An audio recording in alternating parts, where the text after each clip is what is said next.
Chris, are they new keyrings? Yes, I just got these from my latest trip to Scotland. Would you like to see them? Yes, please.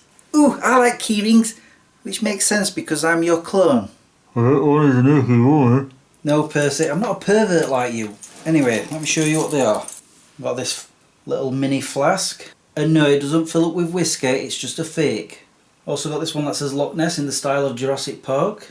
Then there's this one with a map of Scotland on it, although I didn't realise on the other side there's a guy with bagpipes. But I still like it. Of course I had to get a little Nessie.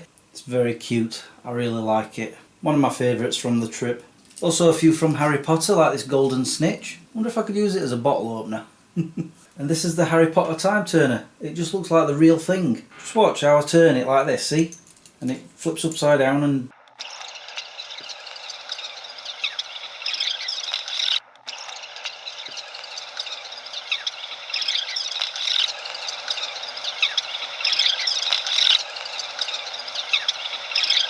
Whoa!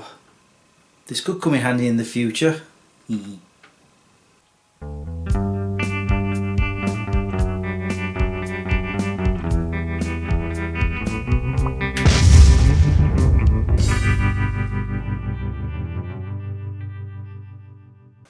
Hey guys, my name is Chris if you didn't already know, and welcome to my show, Smeg Chris. I know, it's been a while since I've done one. Oh well. But yes, I've just recently been back to Scotland. I absolutely love it up there. It's a beautiful place. We wouldn't know. You never take us. No one is stopping you from going yourselves.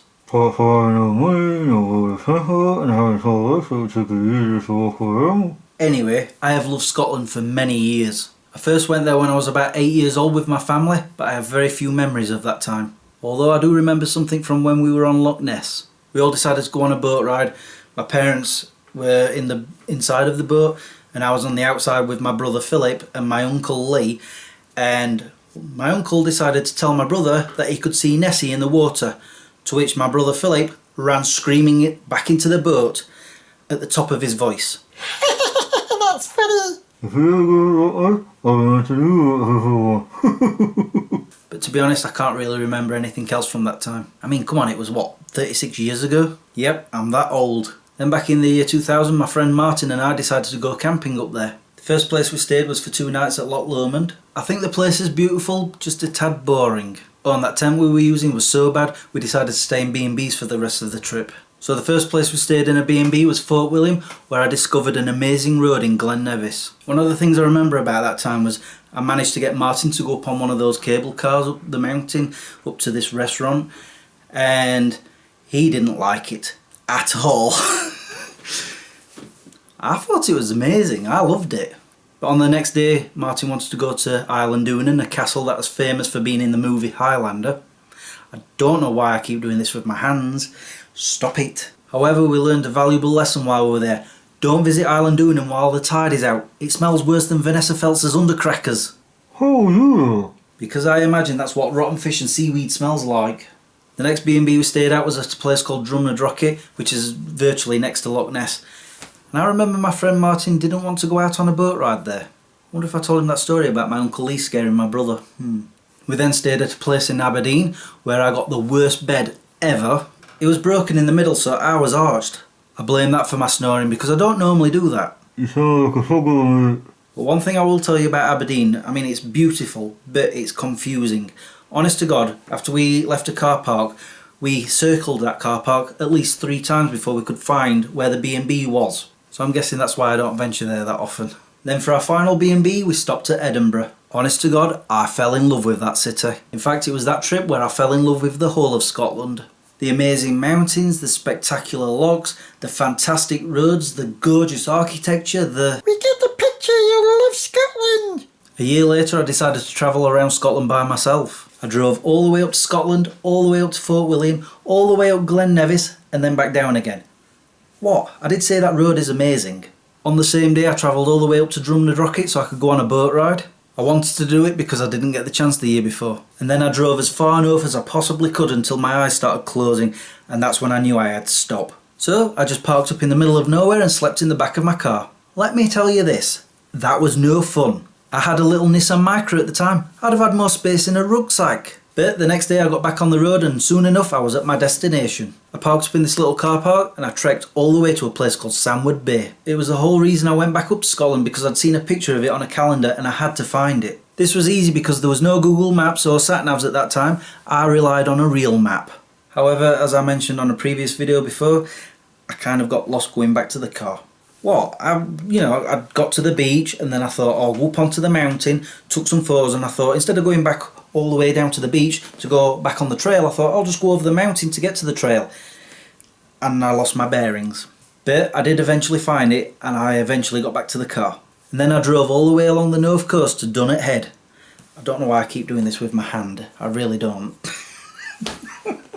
This is a place that has a lighthouse that overlooks the North Sea and the Shetland Islands. And this is a place where I spent another night in the back of my car. The next morning I set off, found myself at John O'Groats, and then I started heading south, where I ended up in Aberdeen. After going around the car park about 6 times, I'm kidding, I didn't really do that. But I did find a place to go and eat, and then I found a place to park the car up on the outskirts of Aberdeen so I could sleep in the back of the car again. The last day was me driving all the way to Edinburgh, and I did try to find a B&B, but unfortunately they were all booked out.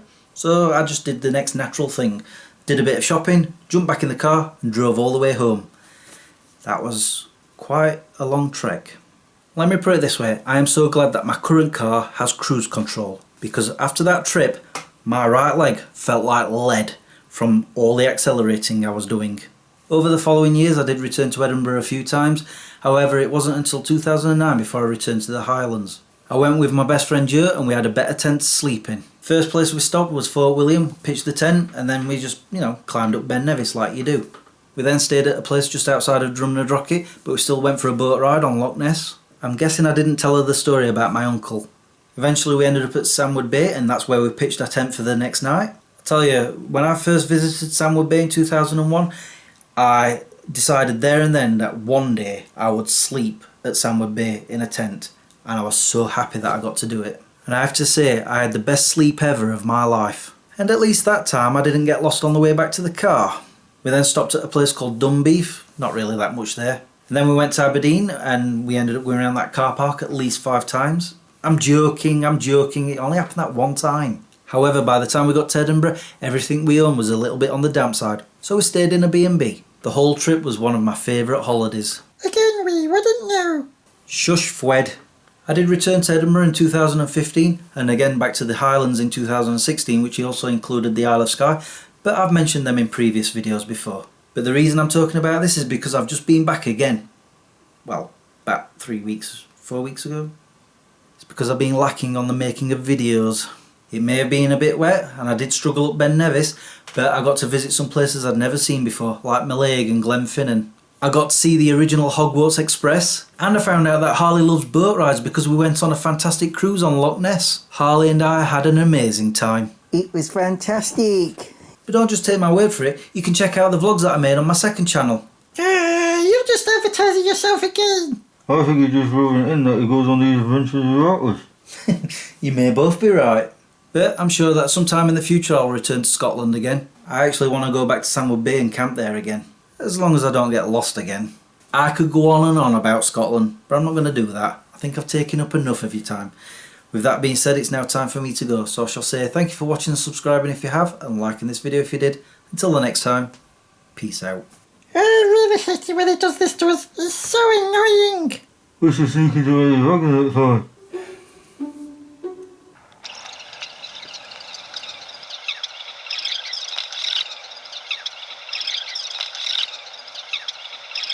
Chris, are they new keyrings? I did not know that this did that, using that there, like they do in the films. I knew it did all of this, spin that way and that way, but I didn't know that worked. And as for the fact that I haven't been doing Smeg Chris, my bad. Ow. It's sometimes very difficult to film when you've got people with loud TVs next door or loud lawnmowers outside like I've been putting up with during this. Don't worry, I'll get better. Starting with review, which I need to edit, that I filmed at least 5 weeks ago. Yeah.